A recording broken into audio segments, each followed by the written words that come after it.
So welcome everybody back to Real Estate Strategies with Remax Hallmark. I'm super excited today. This one's a bit personal. Alket is best friends with a really good friend of my family, and I've gotten to know him over the last year. I'm really excited about this one because Alket has built an incredible business, and it's pretty unique, and so I'm really excited about diving into that. So welcome, Alket, and thanks for joining us. Glad to be here. Thank you for the invite, Micah. Perfect. Okay, so we're going to get started with a couple of warm-up questions. Where do you call home right now? Home is definitely Peterborough. This is home for sure. Absolutely. Been here for a long time now, yes. Awesome. Did you grow up here? So no, I did not. I moved here when I was 14. I immigrated from Albania. So my parents came in first and then we came in about 4 years after. So I moved here in 1995. Wow, cool. Yeah. Okay, you kind of answered this, but maybe not. What did you do before real estate? Before real estate, I did multiple jobs that I think anybody does when they first get going. So out of high school, I was riding a bike for about an hour each way to work a couple of hours, cleaning tables, doing dishes, serving, and then we opened a family restaurant. Then I got into a corporate job after I graduated, where I was working in Mississauga running the logistics for a company. And I did that for about 3 years, which was a really great corporate experience. Learned a lot how that the entire corporate world runs, but it became very, very easy to do. I wanted more of a challenge, and at that time, I looked for a challenge to maybe get into the sales part of the company, which I was considered, but somebody else got the position because they'd been with the company for a longer time than I had. And then I started looking at my options, and I said, "Well, I think we gotta make a change." Probably a big mistake in hindsight from that company. It was, you know what it was, but I remember my boss at the time, which I spoke with him years after for a while. His name is Jim Bonsteel. He lived in Etobicoke. And when I went to him to tell him what I was doing, what I was planning on doing, you know what? He was very supportive and he's like, "Yeah, you're gonna kill it." He's like, "Good for you. I'm very proud of you." He's like, "Go get it." So it was amazing. Oh, cool. Yeah. Okay, so let's talk a little bit more about what pulled you into real estate. Why did you decide real estate? Yeah, couple of factors in there, I think. One, my dad used to be in construction, so as a child, I would go and visit him on sites and kind of see that whole building construction thing. So that was fascinating to me when I was younger. One of the other things that, as I was going through school, I had a cousin of mine in Peterborough that was investing with a partner in some real estate. So I didn't know a lot about it, but it became interesting to see what they're doing. And then when I was working in Mississauga, I got into some, I'd say, conferences that I attended for real estate, a few of them. And then I think my interest really peaked at that time. And I said, you know what, this is something that I can see myself doing. And if it doesn't work, it's okay. I'll still do what I'm doing. So it was a very easy decision for me at the time to do. Good for you. Okay, for people who don't know you, tell us a little bit about yourself. Like, I know fitness is a big part of your life. Mm-hmm. Tell us a little bit about yourself to give, the viewers a bit of an idea of who Alket Kulla is. Right. Who likes talking about themselves? I don't, but here we go.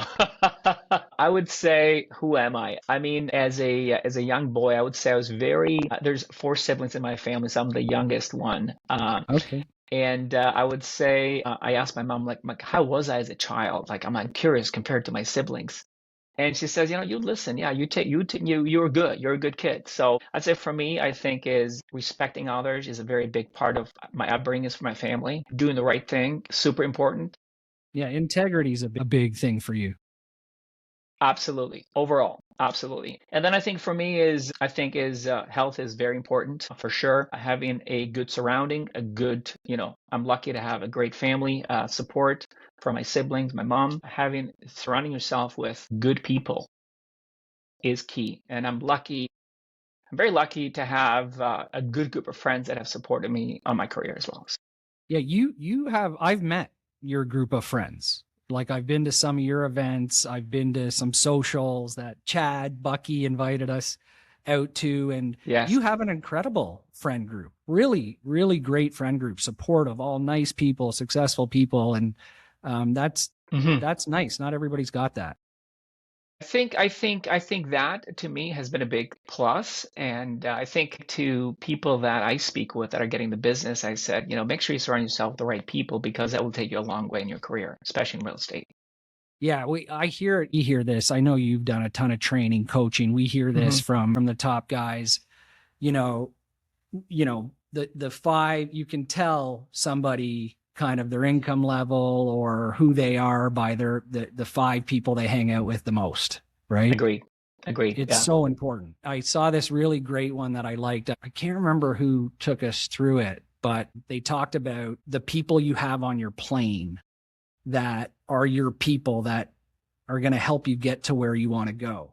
Doesn't mean you can't be friends with other people, but they may not be on your plane. Right? 100%. I couldn't agree more. Yeah. Cool. All right. So what do people know you for in Peterborough? In here, I mean, depends who you ask. I mean, I would say I've been pretty dedicated to the business that I'm in, obviously, right now, but I would say I'm very family oriented. I love supporting the family, spending time with them, and I would say helping the community as well. I love giving back to our community. I think a stronger community makes it a better community for everybody around, and especially in Peterborough, which is known to be a hockey town. So I am very willing and I have always supported the minor hockeys. I sponsor them yearly. I'm also a big soccer guy as well. I used to play soccer myself for, back in the day, school, college, and after that as well. So I support anything related to sports locally that makes a better community for young kids. Love doing that. Yeah. And I've been lucky enough. I'm newer to Peterborough. Yes.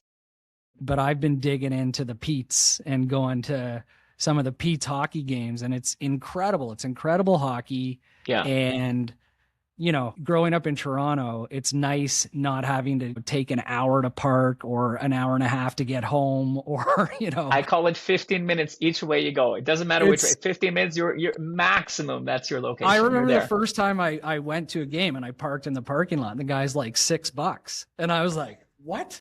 Hang on, you're missing a zero? Yeah, exactly.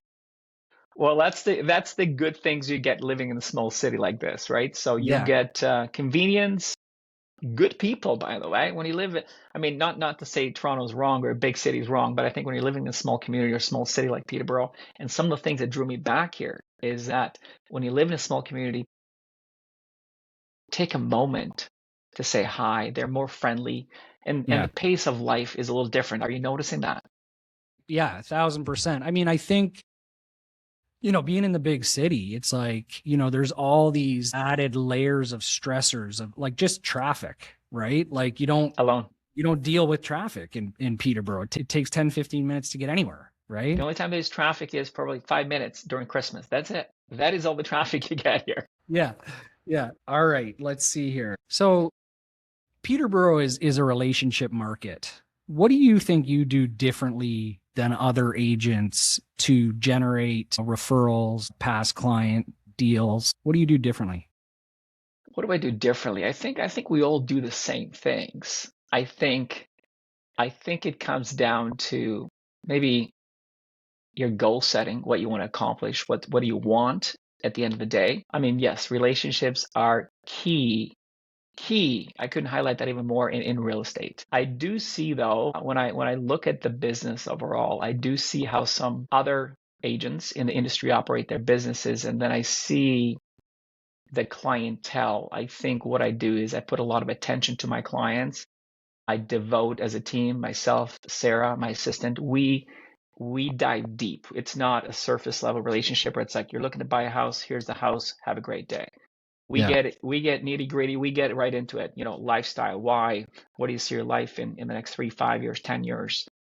What do you like? What's your life like? So we kind of want to make the best decision we can for that client, even though they may not know it. But so we go deep with the client, and we try to maintain those relationships for the years to come. So. Yeah, I mean, I think you're not being fair to yourself because I don't think every agent does that. I think that is a higher level of customer service, right? Like a lot of agents, let's just be real. A lot of agents, it's just transactional. They're just in, out, trying to get their commission.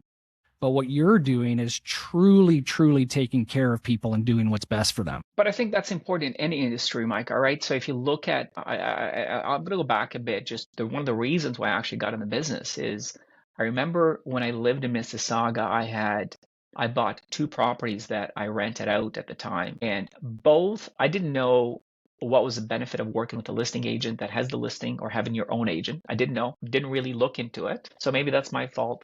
The second property, I was trying to get one of my friends, one of my best friends, to buy the property. He couldn't at the time, so I bought it.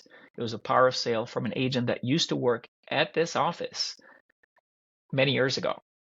And I just remember dealing with both those experiences.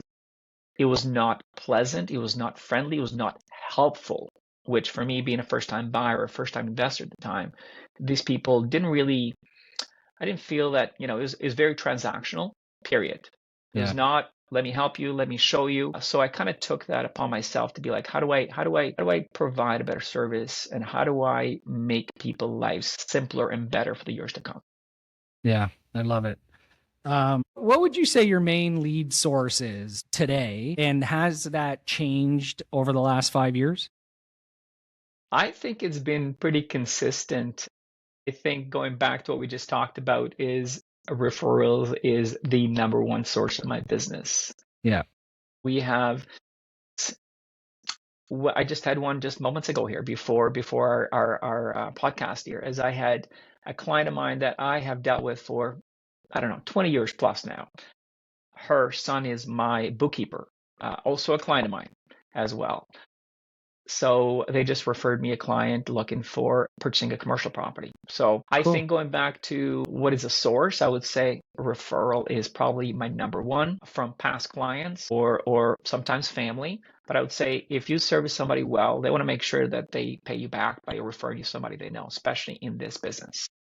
Yeah, create raving fans. Absolutely, yes. And I think, do we get elites online or whatnot? Yes, I think that just happens today. It's just how you deal with that lead and how you continue to chase that lead until they say no. So we're pretty consistent on that. It's like we want to make sure we go after them until, if they don't want to work with us, great, but we do give them the option. If you're not happy, let us know. We're not going to put you up into any agreements. If you're happy, we'll work with you. If you're not, there's many other agents in the industry that can help you. Yeah. One thing I've noticed with you and most top producers is the discipline and consistency when it comes to, making calls, touching base with your sphere of influence, lead follow-up, fitness, health. How did you become so disciplined and consistent? How do you become? I mean, I think it's just life just kind of, positions you that way. If you want certain things in life, and I looked at some high producers, top end producers in the Remax brand, and also in other brands that I've been following. But also, I think just like anything, consistency wins every time. And I think I sometimes will see people that will get into something pretty quick for a quick gain. And I always look at that as the quick gain is going to be, it will last very short. It's not going to be a long lasting gain. For me, is consistency wins every time. Yeah. Consistency and discipline outperform skill. What does a non-negotiable week and schedule look like for you? For me now, I would say, waking up. I like to go to the gym where we do a little workout with some friends combined together. That to me is a non-negotiable. That's how my day gets started. What time do you get up? My alarm goes off around anywhere between 5:30 to 5:45 to 6:30. I give myself a couple of days of a break where I'll get up a little later. So it could be 7, could be 8, depending. 8 is late, but I would say early mornings. You want to be up before that sun is up. And non-negotiable, what I've done lately is I usually do not pick up the phone unless it's important. If I think that by picking up the phone after hours meaning 7 or 8 o'clock, if I'm able to resolve something for that client or that individual that's calling me at that time, great. If it's not going to make a difference, you'll wait till the next day and I'll call them first thing in the morning. Yeah. Interesting. Yeah, because a lot of agents think they just have to answer the phone all the time. And you know what? It's okay. I mean, there's going to be people that will act, but I think I've learned this over the years that if people call you and they want you now, great. There may be a client who does that, but most of the time, those are not the real people. That's not most likely going to work. So I think somebody who really wants you and sees the value in you will be patient. Yeah. And or you have to educate the client to let them know. If it's something Yeah. important, call me. Otherwise, you'll hear from me the next day. Yeah, it's just like the best lawyers, you got to schedule time in with them, right? They're not going to, just bend. But then I find that people will sometime will abuse it if you don't educate them properly. And Yes. I think in our industry, I think people don't take the time to have those conversations with the client. Yeah, I'm glad you brought that up. I can remember in my buying and listing presentations, there was a part where we talked about that and educated them about that. So you're setting the expectation. 100%, right? Always. If you don't, then they don't know. They're going to call, text all the time, right? Because that's the world we live in. Everybody expects an answer right away, right? So set it up so they understand. And if it's really important, of course, you have to be there for the client. But majority of the time is, put it aside and live your life. Otherwise, you're tied to doing this 24/7, and this will never stop. Yeah, you'll either burn out or it's That's not right. enjoyable. Yeah. Okay. So one thing I want to dig in with you is you have, purposely kept your team small and lean, but with massive production. So can you talk a little bit about that? Like, why have you done that? Well, that keeps us in shape. I'm joking. It's, you know what? I will go back and I will relate that to a couple of people that I knew in the industry. One currently right now, which I admire quite a bit, is Faisal out of Cambridge.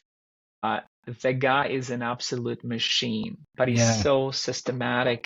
He runs a tight ship. He's got some great help in the back, and he's one agent. Yeah. Okay. I admire him. I admire for everything that he's done and what he does today. And I've spent some time with Faisal in person. Incredible human being. I think anybody who doesn't follow him, please follow him. He's incredible at what he does. And I've seen some people I do know people that are doing great having big teams, but I've known people that have had teams that the turnover was quite often. Yeah. And somehow those team members, I would speak with them afterwards, and there are certain aspects that they didn't like about it. The way that what I've experienced, I think, has been maybe a part of my decision not to. Is that going to change? I think we're looking to change that, but we're looking to change it in small increments, not like let's bring in another 10 people in, and I think let's do X. I do find as well, though, when you have a bigger team as well, your net in the end of the day tends to be a lot less as well from people that I know in the business. No, I think that's a fair statement. I know from talking to so many teams and coaching team leaders that a lot of team leaders are not that profitable. Why are we doing this? Are we doing it, to take care of our clients and make good money? So I love what you've built. I love that smaller team model, high quality service, take care of people, and lean and high margins, right? Yes. Yeah. So I think it's incredible what you've built. So what would you say the downsides are of staying small and lean, and how do you protect against that? It's a very good question, Micah. It's an excellent question. I think I know where you're going with this, but I think the negatives part of that is that if you are planning for an exit strategy eventually, whenever, I'm not at any time soon, so that's why I'm not, but I'm beginning to think that is that you need to have maybe an exit strategy, and how do you have this business you've built? How do you pass it on? And now you've got a continuous business that's running for the years to come. So I think that's probably one of the downfalls. For me, I do have a couple of trusted agents that if I need their help, I can call them and they'd be there to help with a showing or putting a deal together if I'm not around. So I'd say those are the disadvantages of not having a team behind you that's supporting in other things. But if you got people that you trust and you've got a level of expectation of what they expect and how they're going to deal with your client, it's the same as having a team, in my opinion. Yeah. No, that's exactly what I was getting at is, it can be tough if you don't have the right people or the right partnerships to lean on, it can be tough to get away, take care of yourself, have balance, all of these things. But you have a couple of people that aren't necessarily, on the Alket team, but they are part of your team, They are. right? Yeah. Yeah. And you don't have the overhead. I do not. No. And you know Yeah. what? I don't have to. I think for that, it gives you a peace of mind, because if you do, then you got to be like, okay, how am I feeding these people? How are they? So the responsibility becomes differently. I know some very good friends of mine that have some teams, and I know there's panic moments for them where they're like, I don't know how we're not busy. And I Yeah. think especially in this market that we've seen over the last 16 to 24 months and happening now, I think the struggle becomes more real, because as we both seen the stats on the Toronto board in 2025, 53% of those agents Yeah. didn't make a sale. Yeah. That's tough. Yeah. Yeah. I've been there myself with my team, and it does add a whole nother layer of stress and pressure of Right. caring about these team members, trying to get them to perform. I put a lot of responsibility on myself, which, is then distracting to your own business, and you're pulled in lots of directions. And yeah. Which has a domino effect, right? In life and everything. Yeah. Yeah, absolutely. What are some specific tasks that you refuse to delegate? Good question. That's a deep question. I like that. I would say, what do I refuse? I would say this is going into an appointment with a client for a listing, super important. Number two is meeting the client when we're looking at homes. If I'm dealing with a buyer, which I just had an appointment 2 days ago, it is super important to take your time and go over those very simple, basic steps with that client, particularly this buyer that I've just met here a few days ago. When you set when you set a table and the client understand what the next few things that are coming down the pipe or what the procedure is, they have a better understanding. Instead of an example with a buyer that I'm working with right now, the buyer came from a lead of a listing that I have currently, where the buyer wanted answers now, and he thought that he had found a way how to deal with it. I had to really rope him back and be like, this is how things operate, and this is for your own benefit. Yeah. Okay. So in this business, there's going to be times when we're caught up in, I guess, in the waves of dealing with the situation, which in real estate that happens quite often. But it's how do you bring it back and communicate that with that client so they understand the steps that are coming up. And it makes it much simpler for everybody, because they know what's coming up instead of them trying to dictate and not know what's happening. So I think having those clear conversations with the client is super important, and developing that trust level right in the beginning, just to make them understand that you're here to protect them. You're not here to protect yourself. You're here to make sure you're doing a great job for that client. Yeah, I love that you bring that up, because I think a lot of agents make that mistake in not taking the time up front to really strengthen the relationship, but then educate the client. Mm-hmm. Which then ultimately makes the process, the buying process, selling process much faster. Much better. 100%. Right? Couldn't agree more. Yeah. I mean, not everybody is going to fall into that, let's be honest, right? Because there's going to be clients, and I get this often, where they're like, I'm not coming in, I'll just meet you at the property. Fine. That's fine. But I do make sure that I get my points across. And then whatever happens, happens. Yeah. But at the end of the day, I say, this is for your benefit. Trust me. I'm not here to make you sign anything. I'm just making sure you understand the process, what to expect from me, and what to expect on the procedures moving forward if we find the right property. And if we don't, here's what happens. This leads me to another question. How do you decide who you'll work with and who you won't? How? Asking the right questions. Asking the right questions.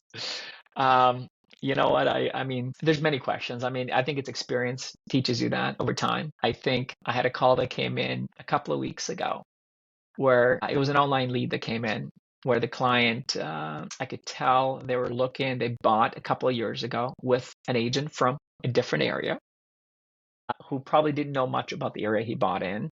And I could tell the tone of the conversation, the expectation of the client, what he wanted. So therefore, I gently declined the appointment, because I could see the expectations to what the reality is today. I couldn't see that us meeting together in the same level. Or Yeah.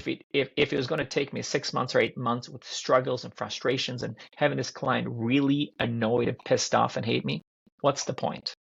Yeah. Okay. And Yeah. there's Prefer. others, but you Yeah. kind of know asking the right questions. Do I walk away from listings? Yeah, I do. I do, because if I don't think we're aligned, there's no point. Or sometimes what I do get is I get the calls back from those people that suffered with that agent that overpromised to get the listing to sign. Then I get the call back. So I think if anything is be straightforward, be honest with people. Yeah. It's pretty simple. And be willing to walk away if they don't respect you, they're not willing to take your advice or for you to educate them. I mean, you've been in the business 21 years, and you have been a top producer in the Peterborough County area for many years in a row. It has been, yeah. No, we've been blessed. So we've got to thank our support, family, friends, clients, past clients, and the city for supporting us. So we're blessed to have that. But you've got some experience. You learn as you go, for sure. I think Yeah. 21 years teaches you a lot of things. Absolutely. Yeah. Okay. What does your assistant own? And try to explain a little bit about, systems, tasks from end to end. What does your assistant handle for you? Yeah. So Sarah, for me, is great help. Sarah's been with me now for about just over 2 years now. Came from working with other realtors in Remax and C21. How do we operate that? To give you a breakdown, if somebody's looking to possibly consider hiring an assistant and why they should consider that. If you're doing a certain volume and you're kind of running out of time for paperwork, which I have in the past, and that becomes, I think, for realtors, becomes probably the number one thing where there's so many things going on, you fall behind on paperwork, and I'm guilty of that. That's happened many times. Yeah. I think trying to keep those organized is key. Entering a client just before this meeting here, a client that was referred to me yesterday. So I've worked with Scott McGillivray in the past, who is a real estate investor who's got a show on AGTV. We sometimes do get investor leads that come in from that are looking to buy in the area here. So we had a meeting this morning regarding the client, the needs, the wants, the timing. So we input all that into our system. We use Follow Up Boss, which is a very popular system, CRM system for many agents. Yep. That's our go-to. And all the notes go in there for that client. So if we're thinking in 3 months, if nothing's happened, we go back and review all those notes to see where the client is. Set them up on the system directly. So today, if we know the client's looking for XYZ, XYZ is entered on the system. And I communicate that with that client to say, we're going to be doing this. Here's what you should be expecting. Here's what you should be expecting if it's not good. I will tell you it's not good. And I usually relate that to, I'll share this because it's important.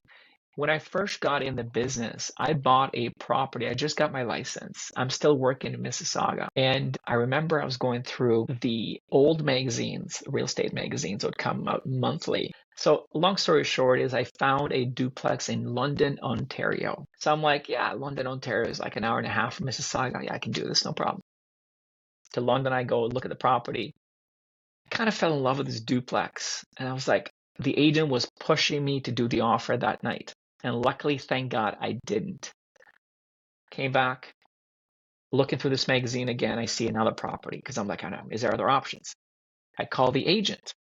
The agent had this kind of like a 12-plex that like the numbers seemed okay. So I called him to get the expenses, the income, just trying to evaluate the property. And long story short, that agent I had been in the business for a long time in London, a legend in London in commercial real estate. And so he sees my name and he's like, where are you from? I'm like, well, I'm in Mississauga, but I'm from Peterborough.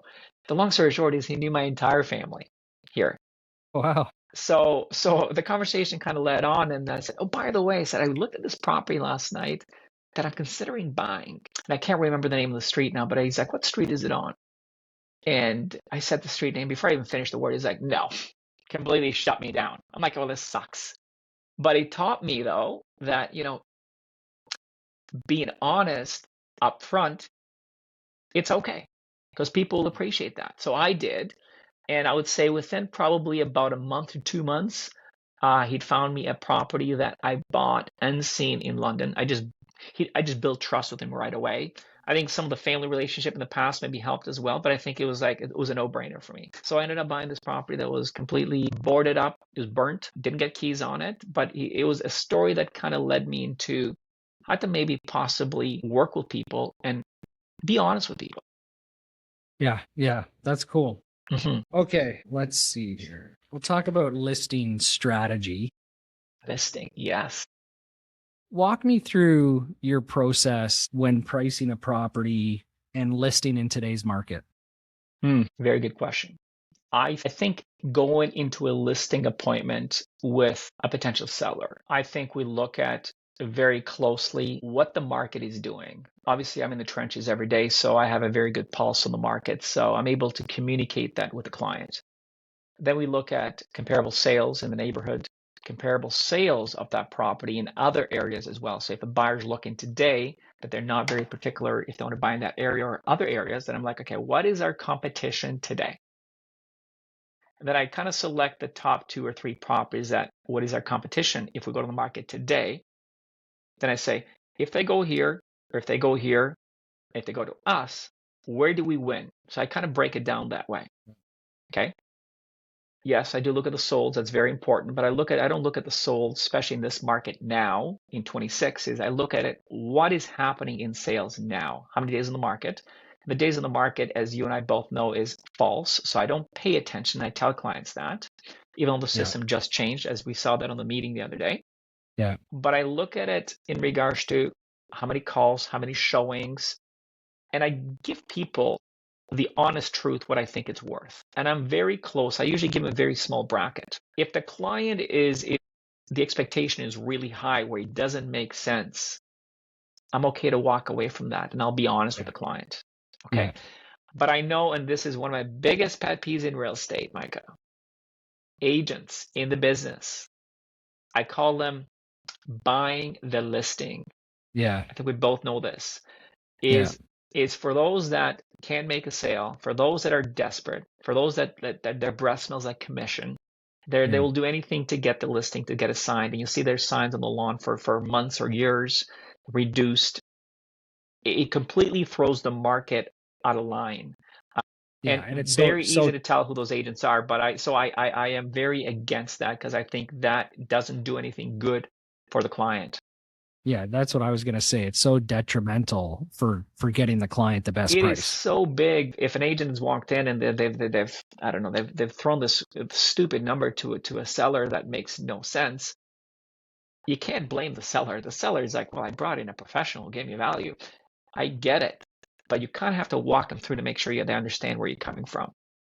Yeah, well, and a lot of the times, especially in this economy, in this market, they've got financial pressure, financial stresses. Maybe they're going to lose money. They're not going to break even. Or so they've got all of that can cloud their judgment, and they're listening to another professional. So I agree with you. It's like so important to sit down with them and educate them. I think educating is the biggest key because you want them to understand what is it that you're presenting and why. And I mean, in this market now, I typically say this to Sarah, my assistant. I say, first, one of the first questions I will ask them is, when did you buy the property? If the property is purchased during COVID, I will instantly know that if they're looking to sell now, I'm going to say, unless you bought it at a very good price, one, unless you did some really good improvements, you'll do okay. You'll do well now. Otherwise, more than likely, the market now, particularly, it doesn't dictate that we're going to be successful on the sale. Yeah. Unless you're in a very niche neighborhood. I don't know, but overall, when I look at typical neighborhoods, subdivisions, the numbers don't align right now where it favors the seller if they bought during COVID, at the peak of COVID. Yeah.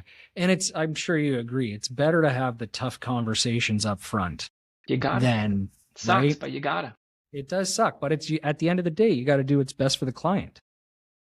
You gotta always put yourself in their shoes. Always, always, always, right? And I tell them, this is not about me. This is not about me walking with a commission.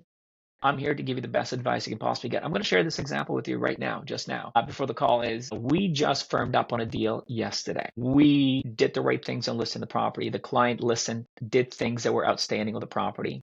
painted it, cleaned, we got it staged. It looked amazing, even though the client was very against that. So I had to have some deep conversations and educate that seller about that. We listed it, we photographed it, open housed it, 2 offers over asking price. Wow. In this market. Awesome. In this market.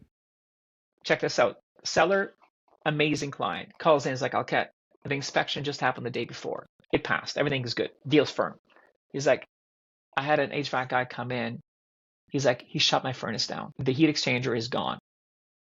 So he's like, I will put in a new furnace or I can fix it. But he's like, I'm going to put a new furnace anyways. I said, okay. So he wasn't looking, and he was very specific. He's like, I'm not looking for any money back. You've hired me to do my job. So here's what I did. I said, listen, can I give you some advice? I said, let me go back to the other agent. Let me have a conversation regarding the furnace. Tell them that the furnace broke. You had an HVAC person come in. And let's say that I said, what is the replacement of the heat exchanger? It's like a couple of grand. I said, well, let's do this. I said, let me go back. Let's see if they're willing to chip in 2 grand. And we give him a new furnace. He got a new furnace already this morning. He paid for it and he was happy to pay for it. At the end of the day, I was able to get him 2 grand off. So we have a verbal agreement that we'll put that in writing today. That's what you're hiring. And he knows I'm good at what I do, but it's like, if I didn't care about the client, move along, pay for the furnace. Yeah. So I look at it, if I'm hiring somebody, are they working for me? Period. Yeah. Yeah. And I know this of you. I don't know how I know this of you, maybe from talking to Bucky. I don't know, but I know that you're very skilled and strong negotiator. I mean, it's something I've done at a young age, but I think it's something that I love doing. Is it a skill? It's a skill you develop over time, but I think it's especially in this business. I mean, we're playing with people's biggest assets, right? So there's a lot of money in the line. So if I'm able to win, a couple of dollars or a few $100 or $20,000, we'll do it. If the opportunity is there, we'll make sure we do it. Yeah, and it is a skill. You need to know when you can push, when not to, when you know. Yeah. Absolutely. And you got to be okay to walk away from it if it doesn't make sense. It's okay. Give the right advice to the client. Let the client make the decision. Yeah, and there's always another deal. There's always another opportunity. There's always other options. Always. All right. This is what I want to dive into. Yeah. I know this about you, but you have been extremely successful investing in real estate.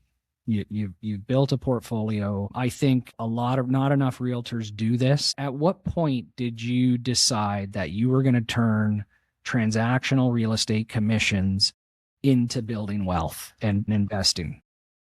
Great question. I learned that, Micah, before I even got in the business. The Mississauga properties. Yeah. So the one I bought in London, but again, before that property, I'd bought a couple here as well. So I think for me, it was I kind of looked at it. I think, I may look at it differently a little bit now, but I think the theory is the same. I looked at it, what is a necessity in life for people, right? A roof over your head is a necessity, right? So I said, what does that do? I looked at the history of real estate in Canada. I looked at the prices. I looked at the demand.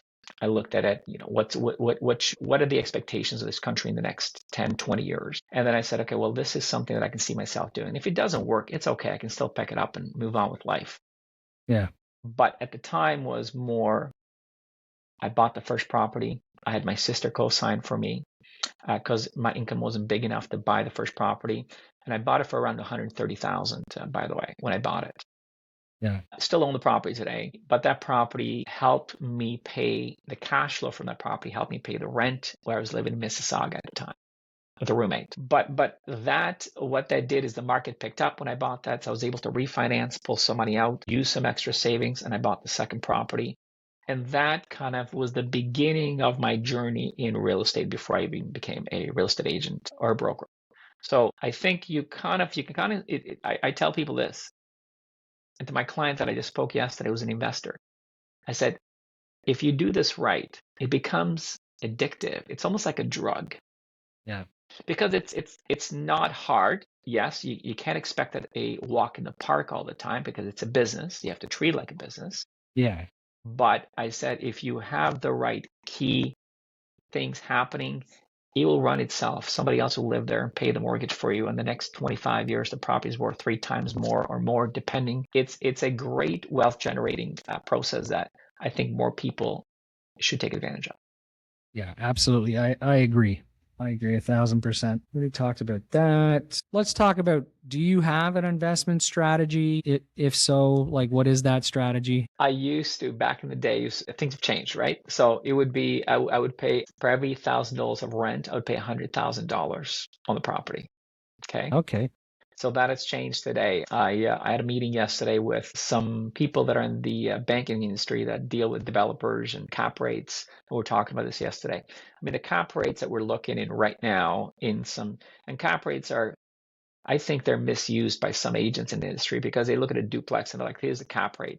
It's unnecessary. You don't use a cap rate on something small. Cap rates are typically for more commercial, industrial, multifamily buildings. It's more of a, here's what the property's worth based on numbers. But I would say today is, I look at it, if I'm buying an income property today, I would be looking at location, how's it performed, and where is it heading in the next 10, 20 years? Yeah. And then who is going to be, the one thing that I tell people is look at it, who is going to be your tenant that you're going to have in that property. So picture who is your tenant, because you literally are getting into a marriage with this tenant or multiple tenants over years on that property. And sometimes I'll get people that are like, well, I want to buy this property because it's cheap. I'm like, great. So now you want to deal with X tenant that may have X amount of problems that is going to then now affect your life for X many years. So I usually, one of the questions that I ask my client is, a client yesterday, I said, how old are you? Well, what do? Do you have a family? Do you have kids? What's your goals? And then I work it backwards, because I'm like, depending on what your life is now, if you buy the wrong property, it'll change everything. Yeah, it could suck the life out of you if it doesn't have Absolutely. good bones, bad quality tenants. Absolutely. Yeah, so I'd say I look, and also the one thing that just to add to this is I look at it, what are the current rents right now? What could the projected rents be if those rents are still low? So am I correct? Typically for you, you're looking at a very long-term play. I have been, yeah. I mean, I've been doing it for 25 years in the investment side, right? So for me, it's always been a long-term play. I mean, anybody who gets in the real estate industry or purchases, they're in it for a year, 2, 3 years.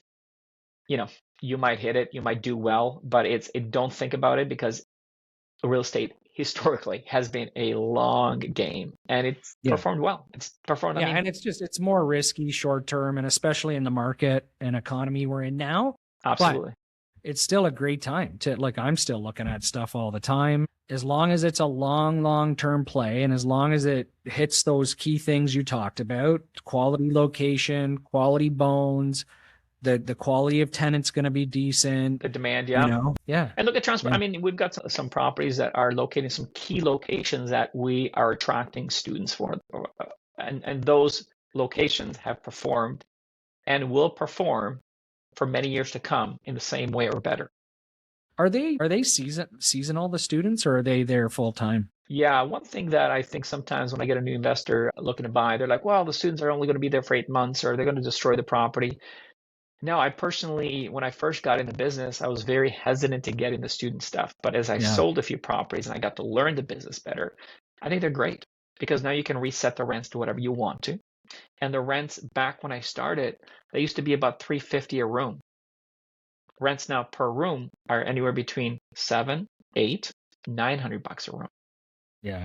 Okay. Yeah. So that's one advantage. And then plus, if you do get them, no, they'll sign a 1-year lease. It'll be either September to September, or it'll be like May 1st till the end of April of next year, which is typically the majority of the rentals for a student market.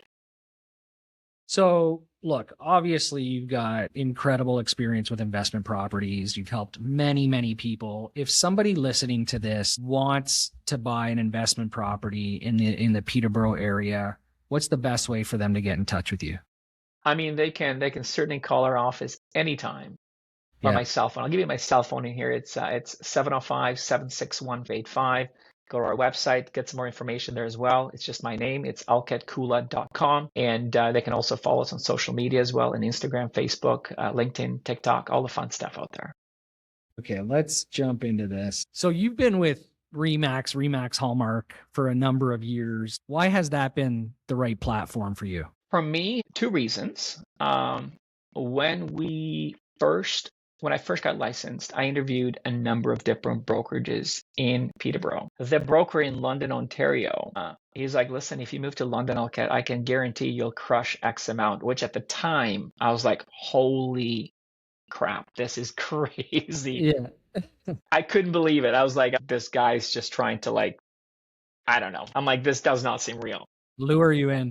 Yes, at the so I'd say for me is I think I interviewed, I felt more comfortable with the brand. After I researched it, the brand was absolutely killing it worldwide and in the Peterborough market as well. And I found it to be more professional. We also had an experience with a Remax agent where we rented a commercial space for a restaurant with my family years before. And I remember asking that agent, I'm like, I kind of like your job. And eventually I got to work with him when I got my license. So I found it to be the leaders in the industry. And that's why I've remained with the best brand in the world still today. Awesome. What support, culture, training matters for a top producer like yourself? It's nonstop. You've got to be, you want to be good at something. You and I both know you know, you're very fit, buddy. You work out is you stop, everything stops. Yeah. You got to keep moving. You got to keep willing to learn. I mean, I'm going to the R4 coming up here this weekend. I have made some great connections at the R4 over the years, which has led me to some amazing connection today where, I don't know, I'm hanging out with some of the best in the industry in the world. So that is a privilege. You got to be willing to see what are the trends, what are the changes.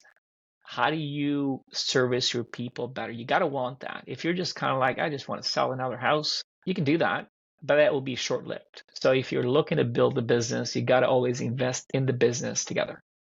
Yeah. And I see you do a ton of that. You're always at an event somewhere. You're always masterminding with other top producers. Yeah. If a strong agent was considering switching brokerages, what advice or criteria would you say to them to think about? If another agent was considering to switch brokerages, if they're not with Remax, you mean? Yeah. I would say this: look and evaluate where you are. Look at the history of real estate. Look at it. Who are the performers in the business, not locally, but in other cities or across the country? Okay. Look at the brand. I mean, look at Nike, look at Adidas, look at some of the biggest brands in the world, Coca-Cola. People are attracted to the brand. The brand does the job. So when you're the way I'm going to share this example with you. It's actually an agent that is with our brand today in our office. Okay. I was at an R4. I remember this agent calling me out of the blue. I didn't know it at the time. And she's like, hey, just looking to see, you know, I'm just getting my license and I'm looking to see if I want to join maybe Remax or a beautiful boutique brokerage. Yeah. And the boutique words will sound so amazing. I can just tell her highlighting the boutique. Yeah. And I listened, and maybe I was a little extra excited, maybe because I was at R4. I was drinking the Remax Kool-Aid that time.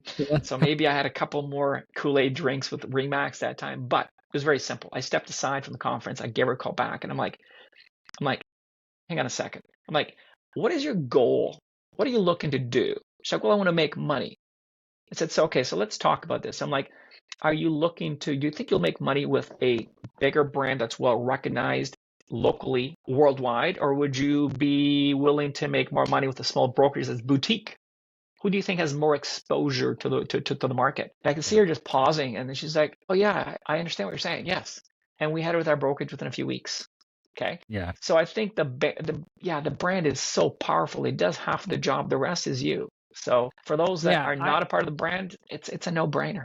It's a no-brainer. The best way I explain it is when I was with a boutique brokerage in Toronto and I wasn't in getting a listing right in that specific area, I had to sell the brokerage before I sold myself. You never have to sell Remax. Like it dominates market share across Canada. So you don't have to battle. It's not even on my presentation. I don't even mention it. I Yeah. mean, Yeah. you may mention it sometimes if somebody doesn't know, but you don't. It's known. We Yeah. dominate the market. So for People those that want to are sell not, their house with the company that sells the most real estate. I mean, I don't know. I do use this line. I say, listen, I said, you are looking to a seller and a buyer, and I'll give you two versions of this. Is you're looking to purchase something for a buyer, okay? And you're looking to use pretty much everything you've ever saved for in your life to do this. Because that's for most people, not everybody, but for most people. And I'm like, would you rather just do that with just Joe Blow or Bob's cousin, or somebody who works as a waiter or as a server or a cook or works in a factory? You want the best of the best to represent you. The best of the best is going to give you the right advice, and it's going to make your life easier for the many years to come. Yeah. And quite Yeah. honestly, this was put in my head for one of my clients, because one of my clients, she referred me a buyer where she's like, this buyer seems so lost and they didn't care. They just want to buy a house. And she's like, no, wait a second. So I'm like, so true. We bring so much to the table to that buyer that is irreplaceable. It's so big. And for the seller, it's like same thing. Life saving. You've been in the house for 20, 30 years, 5 years. You want to get the most money for that house. So if Yeah. for some people are just make decisions that are not right, but for majority of people, it's their biggest life saving. So I'm like, make the right decision. Yeah. Yeah. Take your time and make the right decision. All right. One belief you have now that you wish you had in year one. Try everything. Don't be afraid. All right. Yes. Cool. The most important daily habit behind your success. Exercise. Love it. The fastest way for an agent to become more profitable is to stop doing what? Stop scrolling. Yeah. Stop wasting time. Stop Focus on money scrolling. making Yeah. activity. Keep doing it. Go grind. Best wealth advice for a young agent. Yeah. This is important. Follow somebody who's done it. Ask for advice. Totally. Don't be shy. Yeah.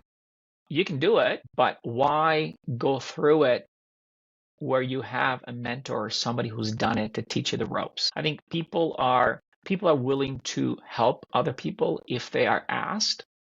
And I think even in my thinking back, I'm like, oh, I wished I asked more questions.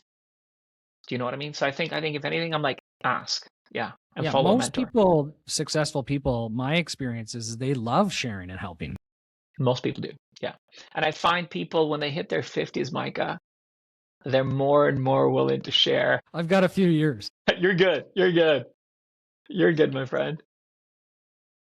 If you're doing big volume but feel broke, it is usually because of what? You're spending too much. Yeah. You're Too spending big too of a much. team that's not profitable. Yeah, yeah. I mean, we can go back to the teams in here, right? The teams, not, I love some of the team people, but it's like, look at your numbers. You have to look at it, what's coming in, what's going out. You have to monitor that. You got to spend time in the business. Yeah, one of the biggest mistakes I see teams make is they hire people to try to get to the next level. Instead of having the systems, the foundation, the abundance of leads, and then putting somebody in place to help you with that overflow, they're trying to bring people in to, you know what I mean? Like, and Yeah, but I mean, you know what? I mean, there's two, I don't know, maybe I'm going to contradict myself in here, but I think it's also in the real estate industry. Here's the disadvantage. In the real estate industry, it's everybody works for themselves, right? As we know. So it does become, it's a lonely business. It's the truth. Yes. It is the It's truth. true. Okay. Yep.